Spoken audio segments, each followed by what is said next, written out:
mu yandi majambo objectif y'ubuzima bwanje niyo kumenya, niyo kuronka. Ndagomba gukora igishoboka cyose kugira ngo Yesu ndamuronke mu buryo bwagutse. Niwe objectif, niwe poursuite y'ubuzima bwanje, niwe nshaka kumenya, niwe nshaka gutahura. Ndashaka kumumenya kurusha uko nanisanzwe ndamuzi, ndashaka kumenyana nawe kurusha uko twari dusanzwe tuzinanye. Ndagomba gukoresha imyaka yanje isigaye yo kubaho mu kugwiza byinshi mu bijanye n'ivyo ndamuzi ko n'ivyo ndamwakirako.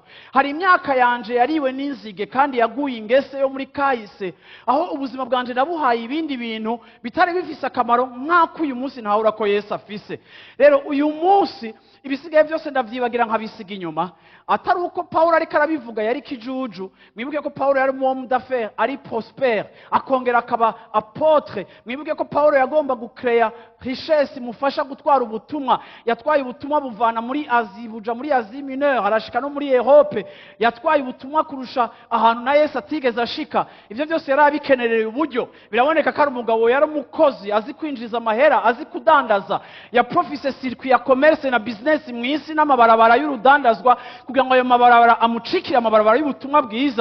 Nituko turavuga umuntu w'umuparesseux, uravyumva ariko arasenga yiteze ko ibintu byose biva mu ijuru. No, tuko tuvuga umuntu w'umukozi azinduka akora, afise umwanya consacre k'ivyo kwinjiza amafaranga yiwe, akagira n'umwanya consacre kwandika ibitabo no kuvuga ubutumwa bwiza. Haleluya! Ndiko ndavuga umuntu yaboshwe agakubitwa kubwera Yesu, ariko kandi ni gute bishoboka ko umuntu ari aussi prospère, ari aussi dynamique, afise ubwenge nk'uko Paulo yari afise, ari intelligent, yize Harvard yo mu gihe ciwe, ashobora kuba ari passionné na Kristo à ce point, kandi tubona afise n'ibindi bintu azi yoshobora gukora.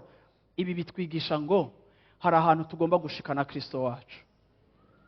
Yesu ashimwe cyane.